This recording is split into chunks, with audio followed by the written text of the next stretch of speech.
नमस्कार, स्वागत है आप सभी का न्यूज इंडिया पर। आपके साथ मैं हूं आंचल कादियान और चलिए सीधा आपको बिहार के पटना में लिए चलते हैं, जहां पर पीएम मोदी का रोड शो चल रहा है और भारी हुजूम लोगों का देखने को मिल रहा है। पटना में पीएम नरेंद्र मोदी को देखने के लिए लोगों का जन सैलाब, सड़कों के दोनों तरफ, घरों पर, छतों पर, घरों की बालकनी में लोग खड़े हुए हैं।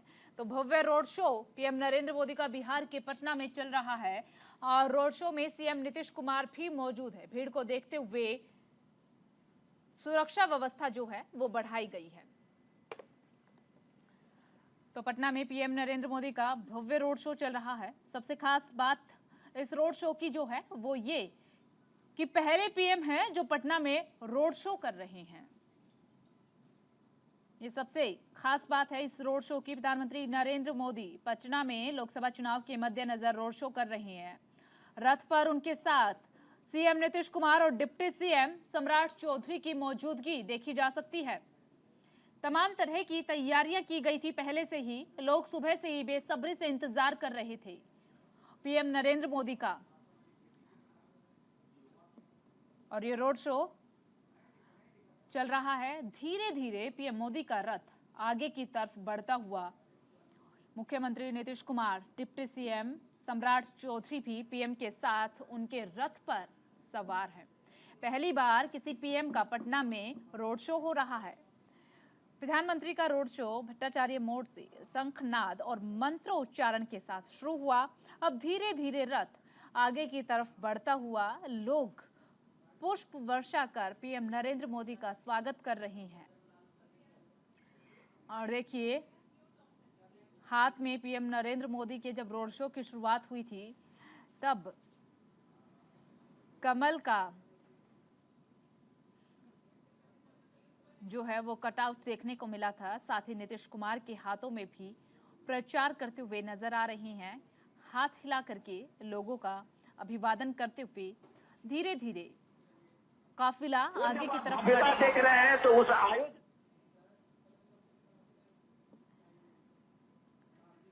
तो शंखनाद और मंत्रोच्चारण के साथ रोड शो शुरू हुआ।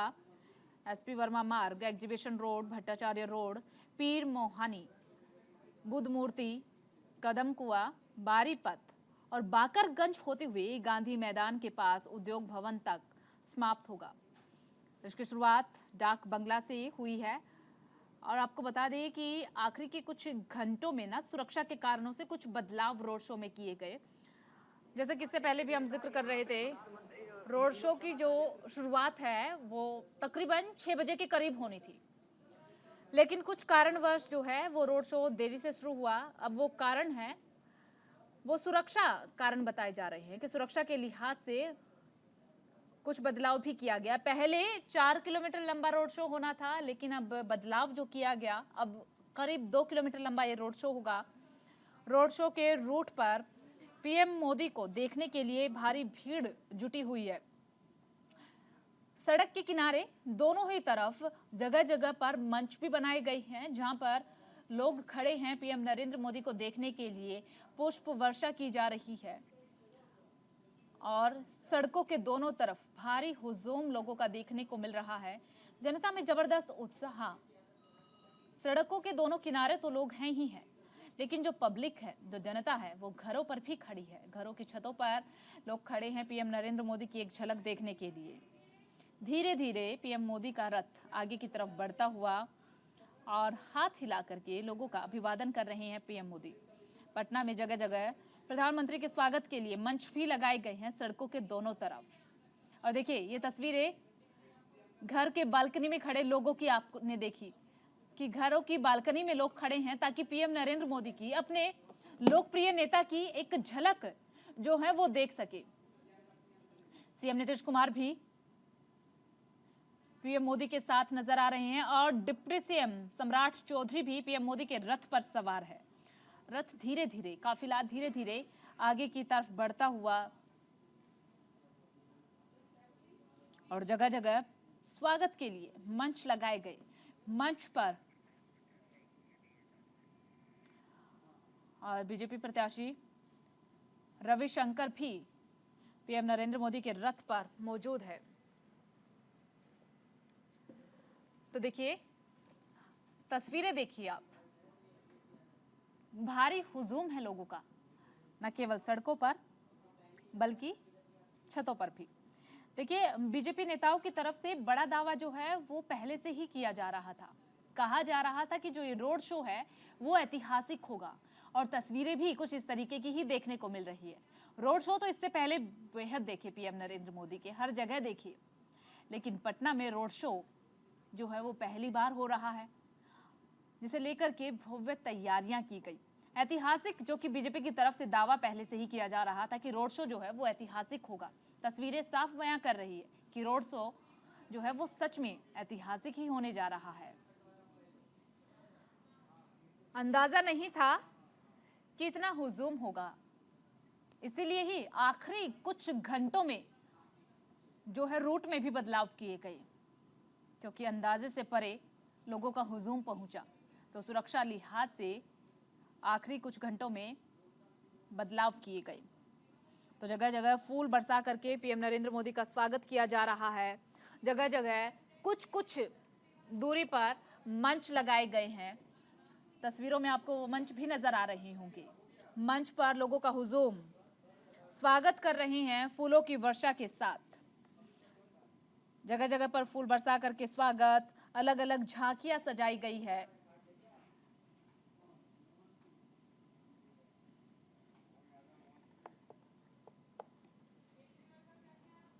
पहले रोड शो 4 घंटे का होना था, लेकिन आखिरी मोमेंट में रोड शो में बदलाव किया गया। देखिए, पीएम नरेंद्र मोदी के रोड शो के दौरान घर और दुकानों पर भी लाइटिंग लगाई गई है ताकि रोशनी को लेकर के कोई परेशानी ना हो। शाम का वक्त हो चला है, 8 बज चुके हैं।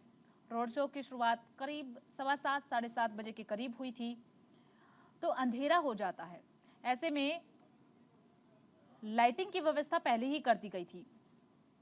स्ट्रीट लाइट तो होती ही है, लेकिन इसके अलावा भी घरों पर लाइटिंग लगा दी गई थी। दुकान जो मौजूद है वहां पर लाइटिंग लगा दी गई थी ताकि कोई दिक्कत ना हो। देखिए, आप देख सकते हैं काफिला धीरे धीरे जब आगे बढ़ रहा है, तस्वीरें जब दिख रही है, तो पुलिस बल भी तैनात है।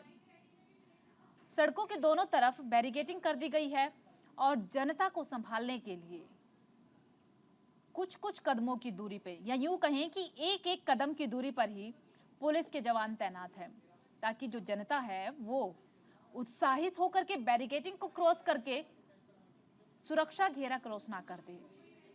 अगर ऐसा होता है तो फिर मजबूरन पुलिस को एक्शन लेना पड़ेगा। इसलिए ये नौबत ना आए, तो कदम कदम की दूरी पर पुलिस बल भी तैनात है। तो देखिए, हाथ जोड़कर, हाथ हिलाकर अभिवादन करते हुए जनता का पीएम नरेंद्र मोदी। और देखिए, आप एक चीज देखना इन तस्वीरों में कि जो जनता वहां पर मौजूद है, सभी ने अपने मोबाइल फोन निकाले हुए हैं ताकि अपने मोबाइल में इस मोमेंट को कैप्चर कर लिया जाए। प्रधानमंत्री नरेंद्र मोदी पहुंचे हैं, प्रधानमंत्री की झलक देखने के लिए तो लोग पहुंचे हैं, लेकिन इस झलक को, इस ऐतिहासिक मोमेंट को अपने फोन में कैप्चर करने के लिए लोग वहां पर सभी अपने फोनों में उस मोमेंट को कैप्चर करने की कोशिश कर रहे हैं। लोग घरों की छतों पर, बालकनी में चढ़ करके पीएम मोदी को देखने की कोशिश कर रहे हैं। हाथों में पोस्टर, बैनर लिए हुए, और मोबाइल फोन तो आप देख ही रहे हैं। इतने हाथ नजर नहीं आ रहे जितने मोबाइल फोन दिख रहे हैं, ताकि इस ऐतिहासिक क्षण को, पीएम नरेंद्र मोदी को, अपने लोकप्रिय नेता को अपने मोबाइल फोन में कैप्चर कर लिया जाए। और चलिए अब खबरों का रुख करते हैं। पश्चिम बंगाल के हुगली स्थित आरामबाग में प्रधानमंत्री नरेंद्र मोदी ने चुनावी रैली को संबोधित किया। इस दौरान पीएम नरेंद्र मोदी ने टीएमसी पर जमकर हमला बोला। पीएम मोदी ने कहा कि राज्य सरकार बंगाल को लूट रही है, वो लगातार पाप कर रही है। पीएम नरेंद्र मोदी ने टीएमसी और ममता सरकार पर राज्य के किसानों को लूटने का आरोप लगाया।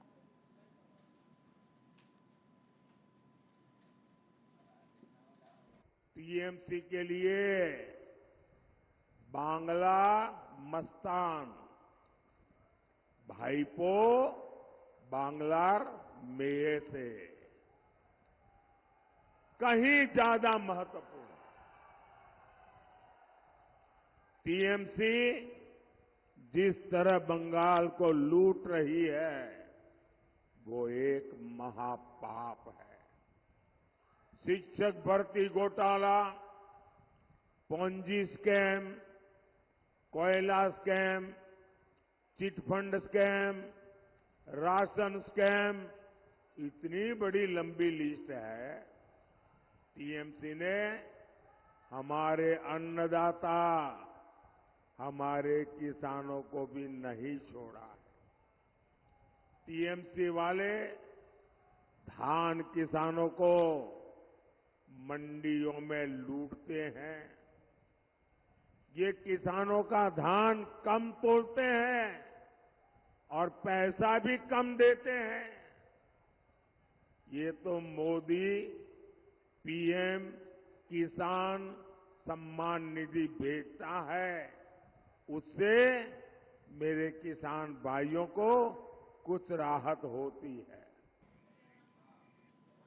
उत्तर प्रदेश की रायबरेली लोकसभा सीट भी काफी चर्चाओं में है। रायबरेली से जहां कांग्रेस ने राहुल गांधी को अपना उम्मीदवार बनाया है, तो वहीं दूसरी तरफ बीजेपी ने भी इस सीट को जीतने के लिए पुरजोर कोशिश कर ली है। कोई भी कोर कसर बीजेपी जो है वो छोड़ नहीं रही है। इसी क्रम में केंद्रीय गृह मंत्री अमित शाह ने रायबरेली में बीजेपी उम्मीदवार के समर्थन में जनसभा को संबोधित किया, साथ ही बीजेपी को वोट देने की अपील की। अमित शाह ने सभा में मौजूद लोगों से पूछा कि आपने इतने सालों से कांग्रेस को वोट दिया, लेकिन आपको क्या मिला है रायबरेली से?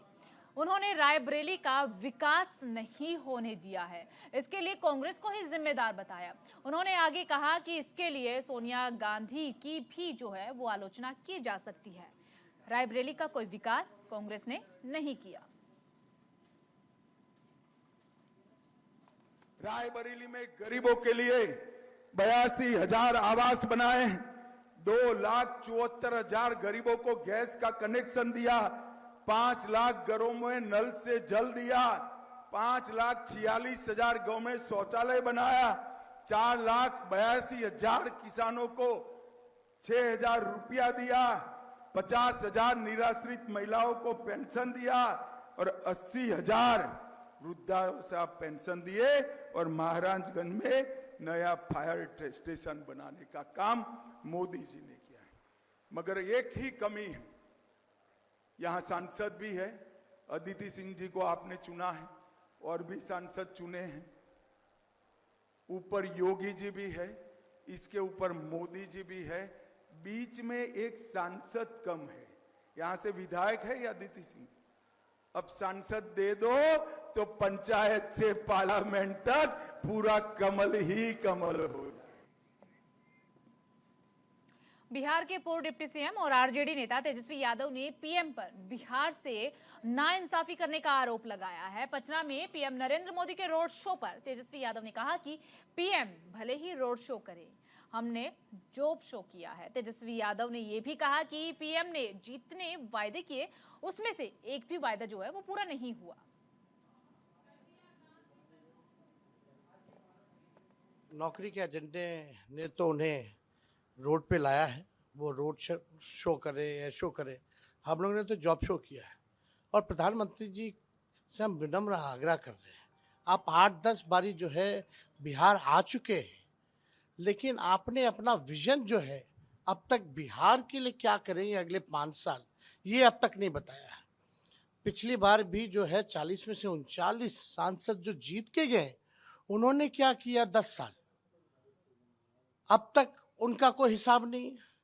आप प्रधानमंत्री जी यहाँ आ रहे हैं, आपने जितने वादे किए थे एक भी जो है बिहार को लेकर के आपने पूरा नहीं किया। आप कहते थे बिहार को हम स्पेशल पैकेज देंगे, स्पेशल अटेंशन देंगे, स्पेशल स्टेटस देंगे, लेकिन उन वादों का क्या हुआ? और बड़ी दुविधा है कि प्रधानमंत्री जी आते हैं यहाँ, लेकिन बिहार के लोगों के बारे में एक शब्द नहीं बताते कि बिहार के हित में वो अगले 5 साल क्या काम करेंगे। उत्तर प्रदेश में चुनाव प्रचार तेजी से आगे बढ़ रहा है। अमेठी में भी प्रचार अभियान तेज हो गया है। यूपी के सीएम योगी आदित्यनाथ ने अमेठी में केंद्रीय मंत्री और बीजेपी उम्मीदवार स्मृति ईरानी के समर्थन में जनसभा को संबोधित किया। सभा में उन्होंने कहा कि नरेंद्र मोदी को तीसरी बार पीएम बनने को जो भी लोग हैं वो सिर्फ 2 ही लोग हैं विरोध कर रही हैं, जिसमें कि पहला स्थान पर जो है कांग्रेस और दूसरे स्थान पर पाकिस्तान।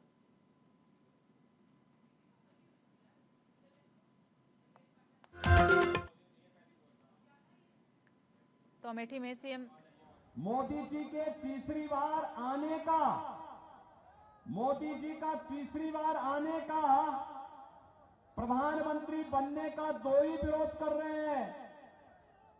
2 लोग कौन है? एक रामद्रोही है और एक पाकिस्तान है। यही 2 विरोध कर रहे हैं। पाकिस्तान को भी अच्छा नहीं लग रहा है, क्योंकि उसे मालूम है कांग्रेस के समय जब आतंकी विस्फोट होते थे तो कांग्रेस के नेता क्या कहते थे? कांग्रेस के नेता कहते थे वो सीमा पार से। आज तो नहीं है ना सीमा पार का आतंक। आज तो जोर से बम विस्फोट हो, कहीं पे पटाखा फट जाए ना तो पाकिस्तान सबसे पहले सफाई देता कि साहब मेरा हाथ नहीं है, क्योंकि उसे मालूम है ये मोदी जी के नेतृत्व में नया भारत है। ये छेड़ता नहीं है, लेकिन कोई छेड़ता है तो उसको छोड़ता भी नहीं है। और इसलिए बहनों और भाइयों, तुलसी बाबा ने तो पहले लिख दिया है, हो है वही जो राम रची राखा। और प्रभु राम की इच्छा क्या है कि मेरा भक्त फिर से तीसरी बार देश का प्रधानमंत्री बने। उत्तर प्रदेश के पूर्व सीएम अखिलेश यादव ने बाराबंकी में बीजेपी पर जोरदार हमला बोला। अखिलेश यादव ने कहा कि बीजेपी ने जो गड्ढा खोदा था उसी में गिर रही है। उन्होंने बीजेपी पर नकारात्मक राजनीति करने का भी आरोप लगाते हुए कहा कि बीजेपी नकारात्मक राजनीति करने में कोई भी कसर नहीं छोड़ रही है, राजनीति को स्वीकार नहीं कर रहा है।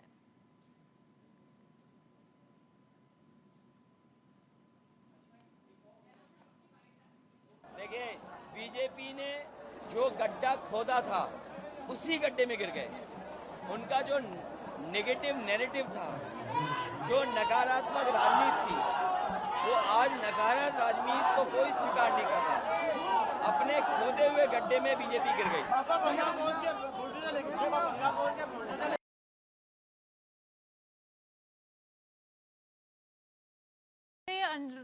माफ कीजिएगा, केंद्रीय मंत्री अर्जुन राम मेघवाल ने नई दिल्ली लोकसभा सीट से बीजेपी उम्मीदवार बांसुरी स्वराज के समर्थन में चुनाव प्रचार किया है। इस दौरान रोड शो में हिस्सा भी लिया। बीजेपी उम्मीदवार के पक्ष में मतदान करने की अपील भी जनता से की।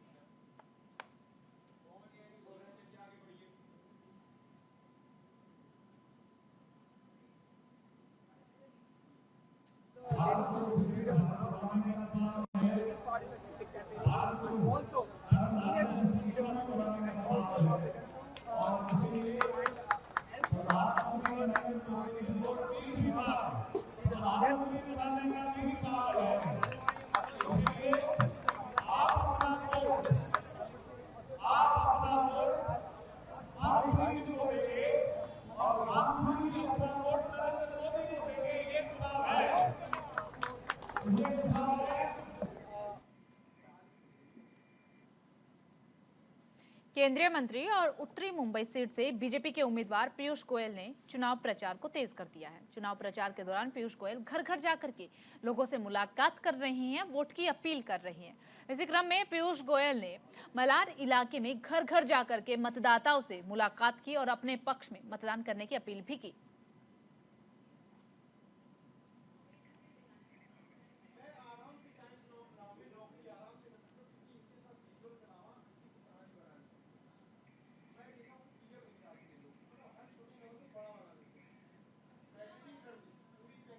तो बिहार में आरजेडी सुप्रीमो लालू प्रसाद यादव के बयान पर राजनीति तेज हो गई है। लालू प्रसाद के पीएम मोदी पर दिए गए बयान को लेकर के डिप्टी सीएम और बिहार बीजेपी अध्यक्ष सम्राट चौधरी ने पलटवार किया है। उन्होंने कहा कि चौथा बंद चीनी मिलों को मोदी सरकार ने शुरू करने का काम किया है। लालू प्रसाद को लेकर उन्होंने इस बात का भी जिक्र किया कि लालू प्रसाद तो जेल में थे, इसी वजह से उन्हें कुछ याद नहीं है, उन्हें कुछ पता नहीं है। लालू प्रसाद को सिर्फ अपना परिवार ही नजर आता है। साल, अरे 34 साल से उनके पिताजी का राज रहा, उनको कौन पूछ रहा है? अरे लालू जी को पूछ रहा है, लालू जी के पास जो 20-25% वोट है उनको पूछ रहा है। ये बेचारा कहाँ से आ गया 3 और 13 में? अरे ये कोई काम किया है कभी? काम करना पड़ता है। 15 साल तक तो इनके पिताजी ने एक व्यक्ति को आरक्षण नहीं बिहार में दिया। आरक्षण विरोधी लालू प्रसाद है और संविधान विरोधी लालू प्रसाद है। भैया नौकरी, पहले संविधान का ज्ञान होना चाहिए ना बच्चे को। संविधान पढ़ना चाहिए कि मुख्यमंत्री के नेतृत्व में सरकार होता है। नीतीश कुमार की सरकार ने काम किया, उनको पहले क्रेडिट लेना चाहिए ना कि 15 साल जो उनके पिताजी माताजी ने जंगल राज स्थापित किया, वो क्रेडिट कौन लेगा? तो उधर केंद्रीय गृह मंत्री अमित शाह के रायबरेली दौरे के बाद भी राजनीतिक बयानबाजी शुरू हो गई है। कांग्रेस नेता गृह मंत्री के बयान की आलोचना कर रहे हैं। कांग्रेस नेता प्रियंका गांधी ने गृह मंत्री अमित शाह के बयान पर कहा कि बीजेपी ने रायबरेली के लिए क्या किया है। प्रियंका गांधी ने कहा कि कांग्रेस ने रायबरेली के लिए जो सुविधाएं दी थी, बीजेपी ने उसे बंद कर दिया।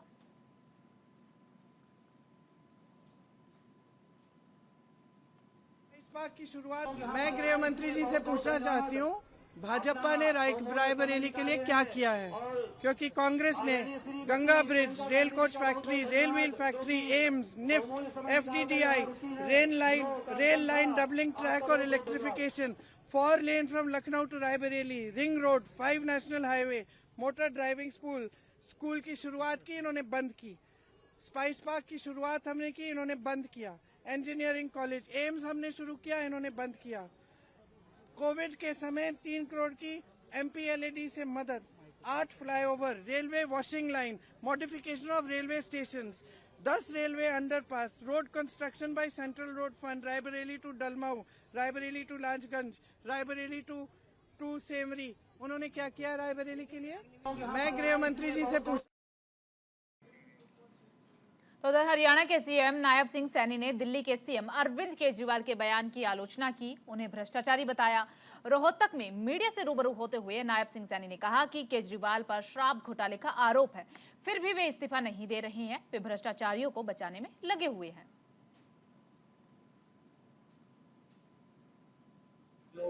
परंतु आज एक वातावरण पूरे प्रदेश में ऐसा बना है कि 10 की 10 लोकसभा की सीटें 11वीं करनाल का कमल का फूल खिल करके 11 कमल के फूल हरियाणा के अंदर खिलेंगे और मोदी जी को तीसरी बार हरियाणा के लोग प्रधानमंत्री बनाने में अपनी भूमिका अहम अदा करेंगे।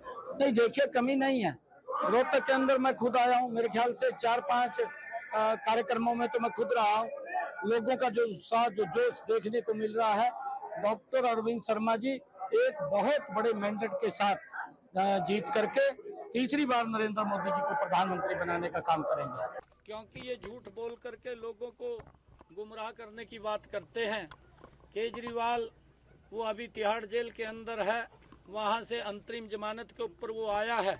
और वो व्यक्ति जो इस प्रकार की हामी भरता था कि मैं बच्चों की कसम खाता हूं, मैं कभी भी कांग्रेस के साथ नहीं जाऊंगा, कभी भी समझौता नहीं करूंगा।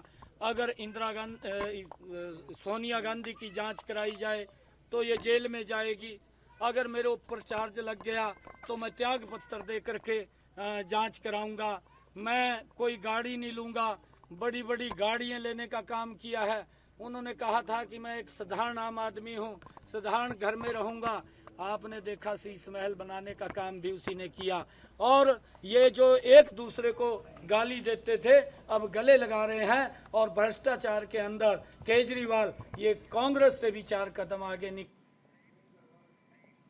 और यहाँ रुक रहे हैं, छोटे से ब्रेक के लिए जल्द हाजिर होंगे। ब्रेक के बाद एक बार फिर आप सभी का स्वागत है। केंद्रीय मंत्री और हिमाचल प्रदेश के हमीरपुर से बीजेपी के उम्मीदवार अनुराग ठाकुर ने दिल्ली के सीएम अरविंद केजरीवाल पर भ्रष्टाचार को लेकर के हमला बोला है। अनुराग ठाकुर ने कहा कि जो पहले भ्रष्टाचार के खिलाफ आंदोलन की बात करता था वो आज करप्शन के कारण जेल में है।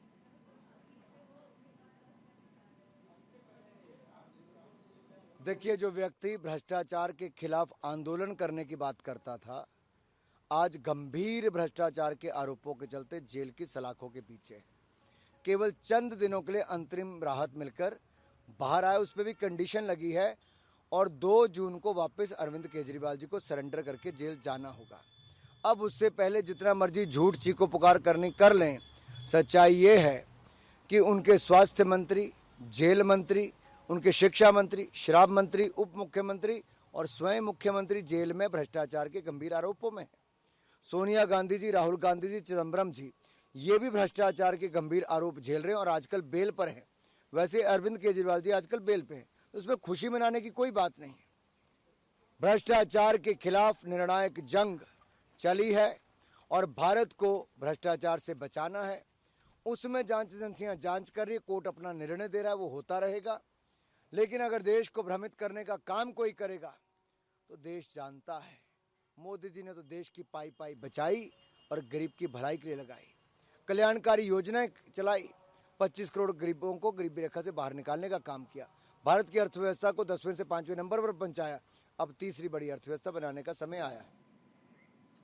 चलिए खबरों में आगे बढ़ते हैं। दिल्ली बीजेपी अध्यक्ष वीरेंद्र सचदेवा भी लोकसभा चुनाव में बीजेपी की जीत सुनिश्चित करने के प्रचार में जुट गए हैं। वीरेंद्र सचदेवा घर घर जाकर के मतदाताओं से मुलाकात कर रही हैं, बीजेपी उम्मीदवार के पक्ष में मतदान करने की अपील भी कर रही हैं। तस्वीरें भी आपको दिखा रहे हैं। इसी क्रम में उन्होंने पूर्वी दिल्ली से बीजेपी उम्मीदवार हर्ष मल्होत्रा के समर्थन में प्रचार किया और लोगों से वोट की अपील भी की है। साथ ही साथ नरेंद्र मोदी को तीसरी बार पीएम बनाने की अपील भी जनता से की। देखिए, मतदान जो है ये ऐसा एक लोकतांत्रिक अधिकार है जिसके लिए सबको जागरूक करना बहुत ज़रूरी है।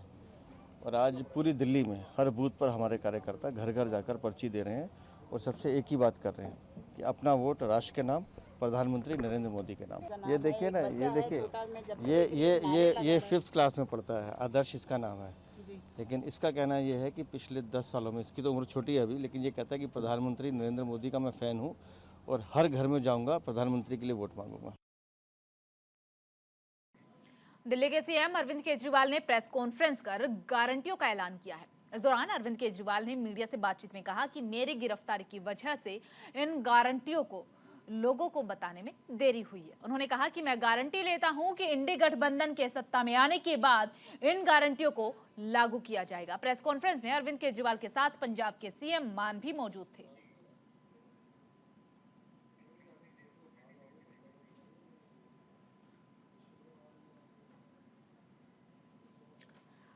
तो देखिए, पहली गारंटी जो अरविंद केजरीवाल की तरफ से दी गई, देश भर में 24 घंटे मुफ्त बिजली, ये पहली गारंटी है। 10 गारंटी आज दी गई है, जिसमें से पहली गारंटी मुफ्त बिजली और दूसरी गारंटी हर गांव और मोहल्ले में शानदार स्कूल खुलवाए जाएंगे, सरकारी स्कूल खुलवाए जाएंगे गांव में, मोहल्ले में। इसके अलावा बेहतर स्वास्थ्य की गारंटी भी दी गई है। गांव और मोहल्ले में जो है मोहल्ला क्लिनिक खुलवाए जाएंगे, जिससे कि स्वास्थ्य व्यवस्थाएं पुख्ता होंगी। चौथी गारंटी दी है कि चीन से जमीन छुड़वाने सेना को पूरी स्वतंत्रता देंगे, ताकि जो जमीन है वो छुड़वाई जा सके। ये चौथी गारंटी।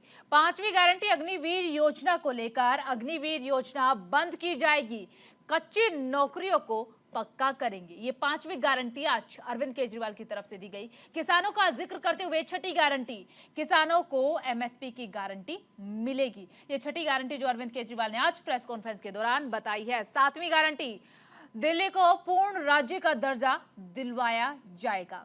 तो 10 गारंटी आज आम आदमी पार्टी की तरफ से दी गई और बड़ा दावा ये कि ये गारंटी पूरी होंगी, इसकी गारंटी मैं लेता हूं।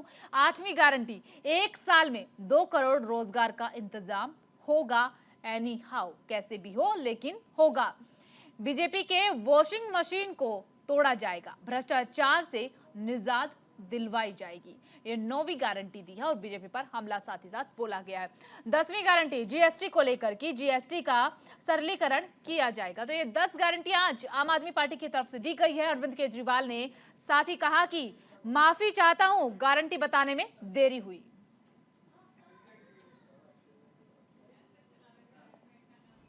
कि मैं अब इंडिया गठबंधन की सरकार बनने के बाद इन सब गारंटियों को मैं अपने सभी साथियों से पूरी करवाऊंगा। ये जो गारंटी हैं 10, ये एक तरह से नए भारत का विजन है। इनमें कई ऐसे काम हैं जो पिछले 75 साल में हो जाने चाहिए थे,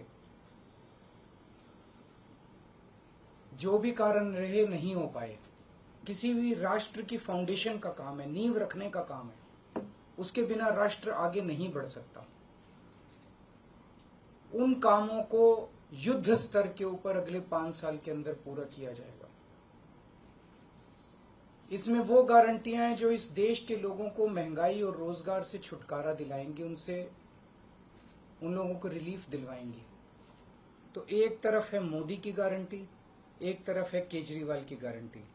मोदी की गारंटी का हम देख चुके हैं कि मोदी की गारंटी यकीन करने का लायक नहीं है। और अब तो अगली साल चूंकि मोदी जी रिटायर होंगे, तो उनकी रिटायरमेंट के बाद मोदी की गारंटी कौन पूरी करेगा, इसका भी कोई वो नहीं है। और केजरीवाल की गारंटी, केजरीवाल यही है, कहीं नहीं जा रहा, तो केजरीवाल की गारंटी पूरी करने की गारंटी केजरीवाल लेता है।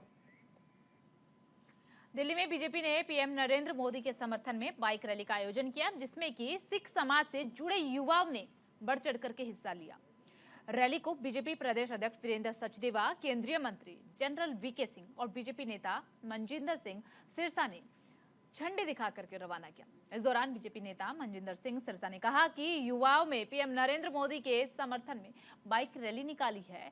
पीएम ने सिख समुदाय के लिए कई महत्वपूर्ण काम भी किए हैं।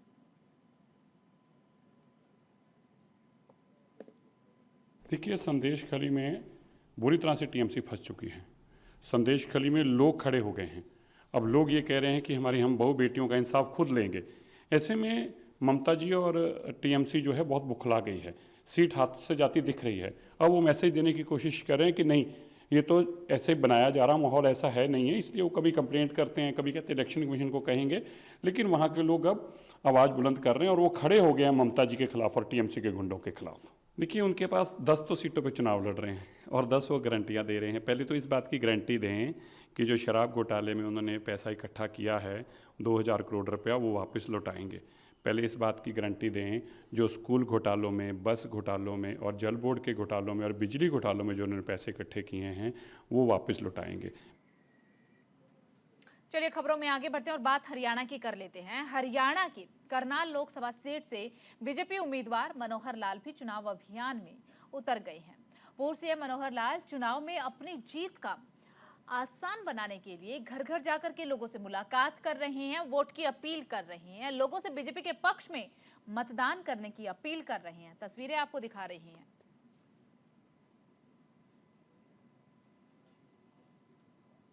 आया हूँ, कल भी मैंने 4 बूथों पर जाकर के और अपने गांव की छोटी छोटी बैठकें, कई जगह पर तो मैं घर घर जाके डोर टू डोर भी किया है। कई गांव की जो बाजार है, गांव का जो मुख्य मार्ग है, उसके ऊपर भी चल करके लोगों को साथ लेकर के लोगों से अपील की है। बहुत अच्छा माहौल दिख रहा है सारे पूरे क्षेत्र में। कहीं किसी प्रकार की कोई ऐसी शंका नहीं है कि किसी गांव के लोग वोट नहीं देंगे।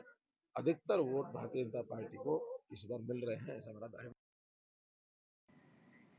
रायबरेली के बाद यूपी के गोंडा में केंद्रीय गृह मंत्री अमित शाह ने चुनावी सभा को संबोधित किया। इस दौरान अमित शाह ने कांग्रेस, समाजवादी पार्टी और बहुजन समाज पार्टी पर 70 साल तक राम मंदिर के मुद्दे को रोकने का आरोप लगाया। सभा में शाह ने कहा कि जब प्रधानमंत्री नरेंद्र मोदी दूसरी बार पीएम बने तो 5 जो चीजें हैं 5 लाख में ही मंदिर का भूमि पूजन हो गया था और प्राण प्रतिष्ठा भी हो गई है।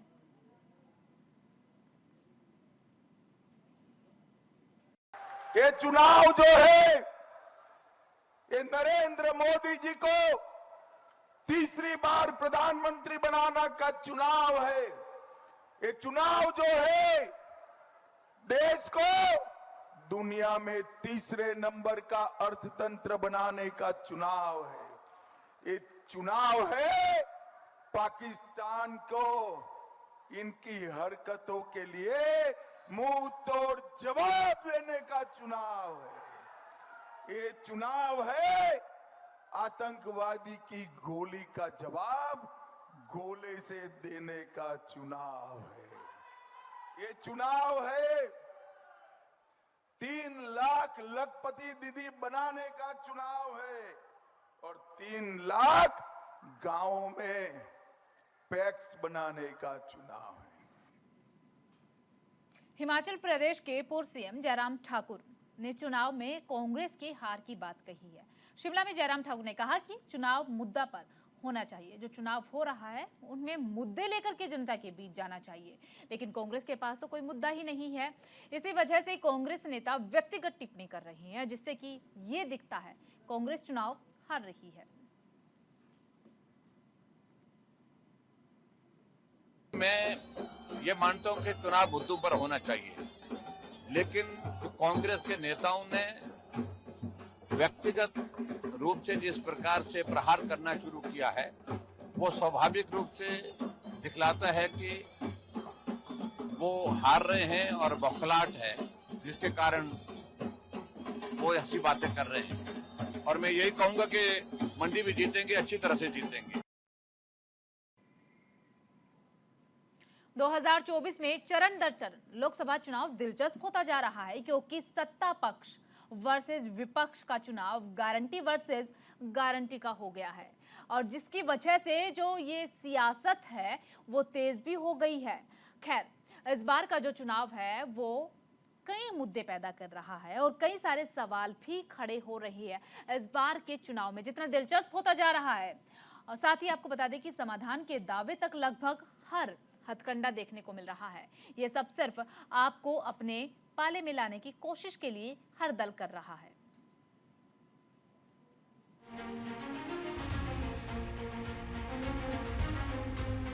जो गारंटी हैं 10, ये एक तरह से नए भारत का विजन है।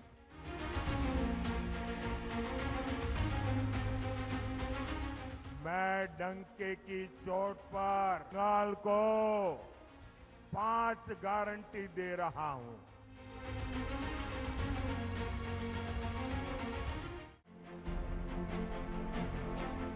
चुनाव प्रचार के लिए अंतरिम जमानत पर बाहर आने के बाद दिल्ली के मुख्यमंत्री अरविंद केजरीवाल लगातार हमलावर हैं। अरविंद केजरीवाल के जेल से बाहर आने पर जो विश्लेषकों ने उम्मीद लगाई थी, वो पहले ही भाषण में पूरी होती नजर आई।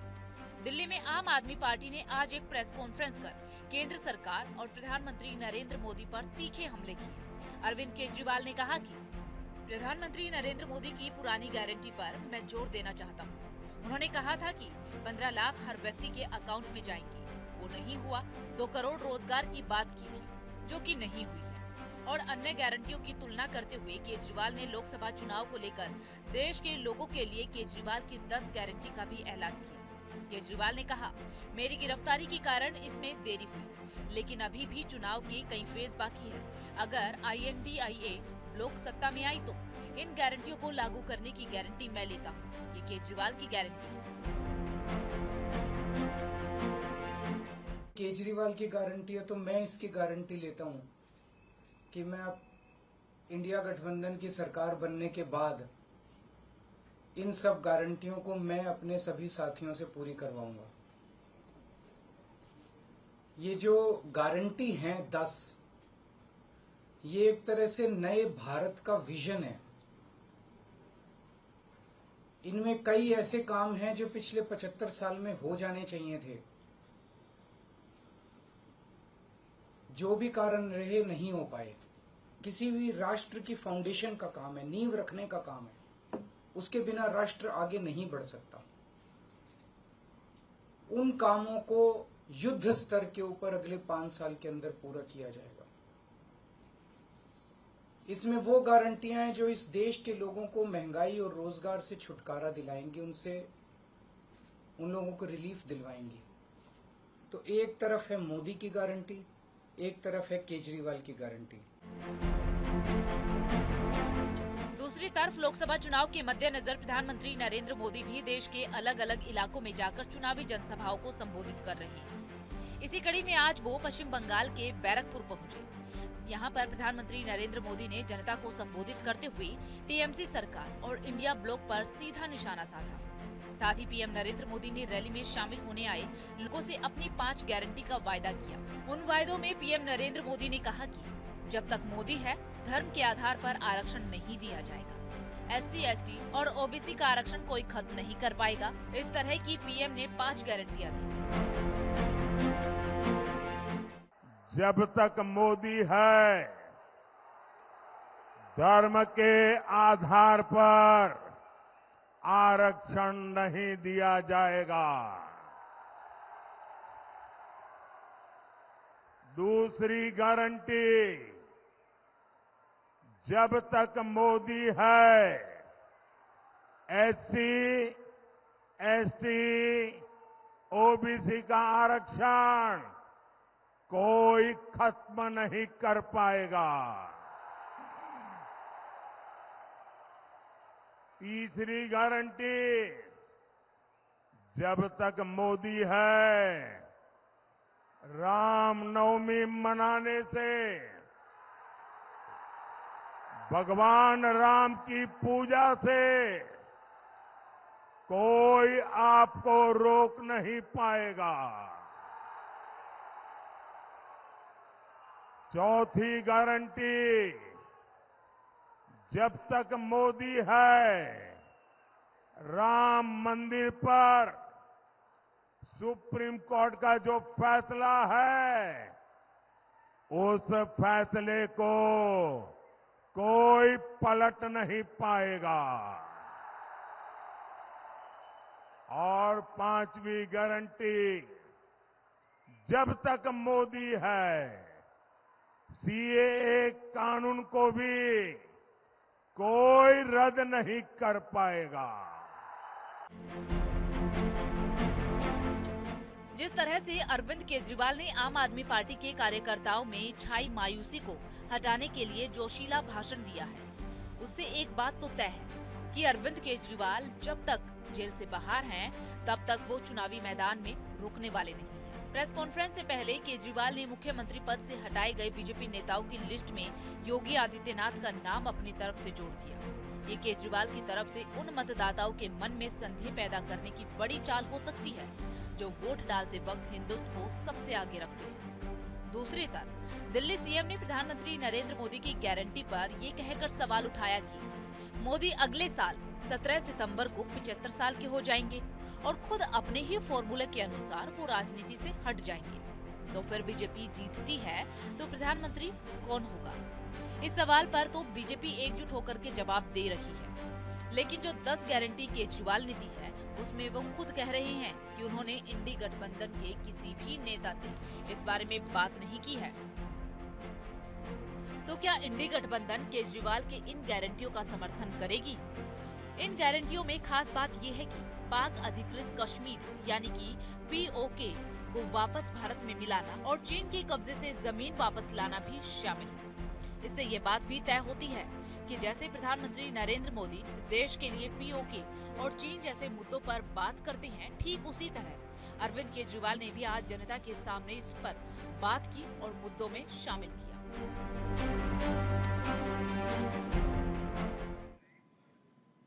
उत्तराखंड के सीएम पुष्कर सिंह धामी ने मुंबई में बीजेपी के समर्थन में चुनावी रैली की। सीएम पुष्कर सिंह धामी ने कहा कि ये चुनाव सिर्फ लोकसभा चुनाव नहीं है, बल्कि ये देश को एक नई दिशा देने वाला चुनाव है। ये देश के भविष्य का चुनाव है, भारत को विकसित बनाने का चुनाव है।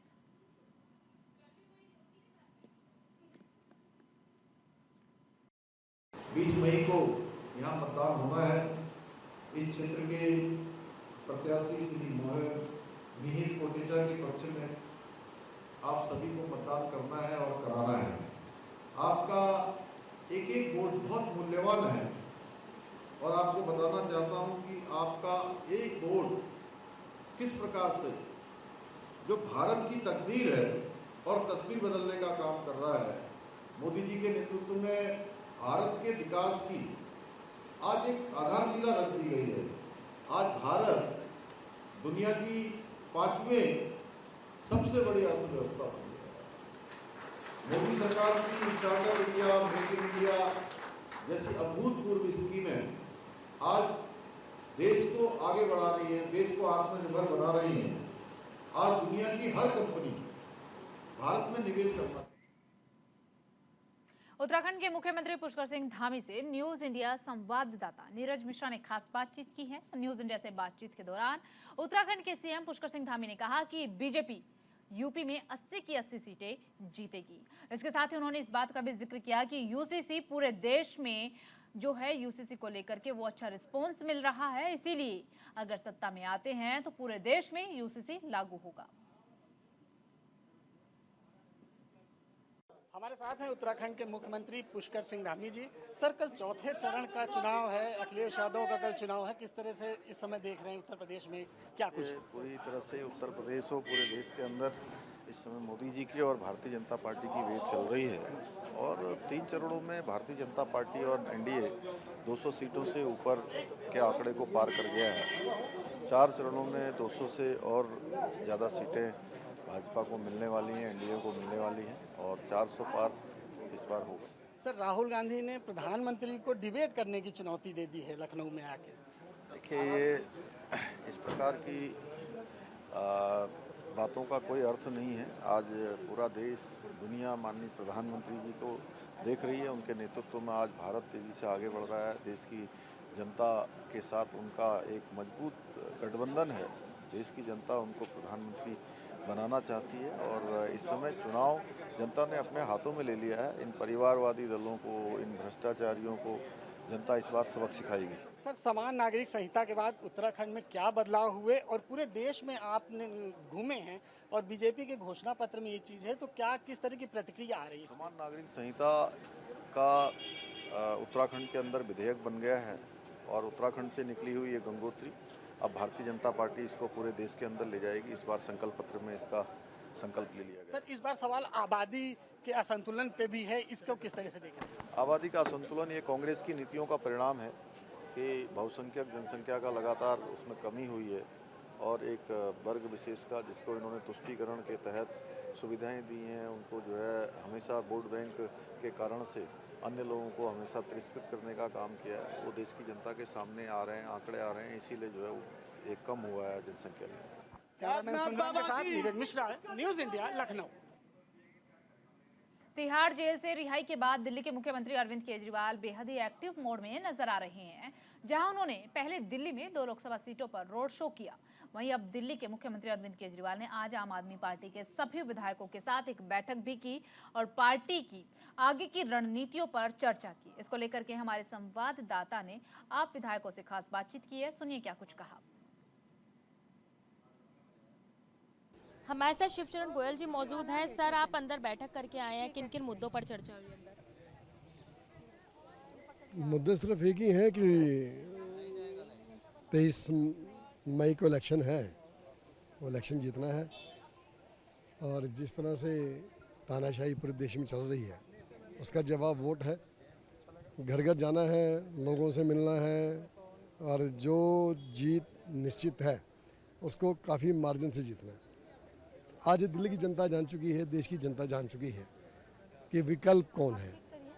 जिन्होंने काम किए, पूरे स्कूल बदले, पानी बदला, हॉस्पिटल बदले, बसें बदली, सारा सिस्टम जो बदला वो पूरे देश में एक ही पार्टी है, आम आदमी पार्टी, और इंडिया गठबंधन जीत रहा है। और आज पूरा देश जान चुका है कि प्रधानमंत्री जी जाने वाले हैं और इंडिया गठबंधन आने वाला है, यही बात एक नहीं है। बैठक हुई है, रणनीति भी तैयार हुई है, लोगों के बीच जाने की बात हुई है, तो किस किस तरीके से लोगों के बीच आप लोग जाने की? लोगों के बीच में एक ही बात है, इलेक्शन आप लोगों का है। जिस तरह से आज देश में पिछले 10 सालों से विकास नहीं हुआ, बेरोजगारी बढ़ रही है, महंगाई बढ़ रही है, जनता परेशान है। अब यदि 80 करोड़ लोगों को राशन की सुविधाएं मिल रही है, इसका मतलब है कहीं ना कहीं परेशानी है, तो चीज़ें अपनी बिल्कुल उस तरह से। शिवचरण गोयल जी, जिनका कहना है कि मुख्यमंत्री आवास पर जो बैठक हुई है उसमें लोगों के बीच जाने को लेकर रणनीति तय हुई है और लोगों को बताना है कि किस तरीके से तानाशाही चल रही है, तो कहीं ना कहीं उसकी रणनीति आज दिल्ली के मुख्यमंत्री अरविंद केजरीवाल ने अपने विधायकों के साथ बैठकर तैयार की है। वीडियो भूषण के साथ भावना, न्यूज़ इंडिया, दिल्ली।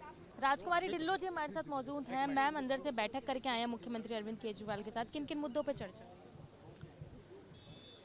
ऐसा है मैडम, अरविंद केजरीवाल जी को सबसे पहले तो हम सब लोगों ने बधाई दी है और ये सच्चाई की जो जीत हुई है। अरविंद केजरीवाल जी ने दिल्ली में इतने काम किए हैं, जो काम किए हैं उसके बदले में जनता तैयार है कि ऐसे हमारे श्रवण कुमार, जिन्होंने दिल्ली में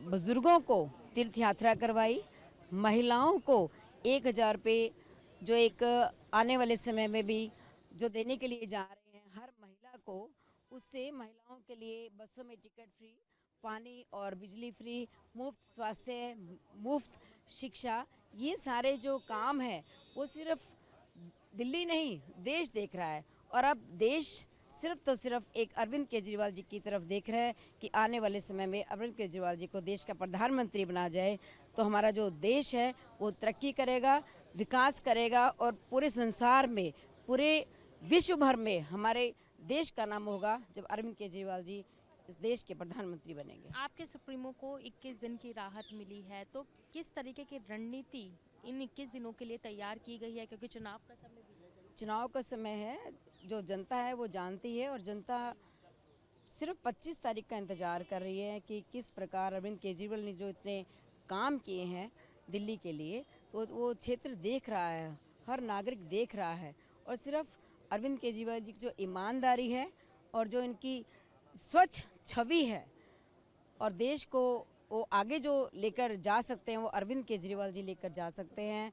और आपको मैं आज बता रही हूँ कि आप जो नतीजा देखेंगे उसमें आपको दिखाई दे जाएगा कि किस प्रकार अरविंद केजरीवाल जी को दिल्ली चाहती है और देश में महागठबंधन की जो सरकार है वही बनने के लिए जा रही है। बहुत बहुत शुक्रिया हमसे बात करने के लिए थे राजकुमार ढिल्लों जी, जिनका साफ तौर पे कहना है कि एक बड़ा बदलाव आगे देखने को मिलेगा, क्योंकि अरविंद केजरीवाल जी को दिल्ली चाहती है, देश चाहता है। वीडियो भूषण के साथ भावना, न्यूज़ इंडिया, दिल्ली।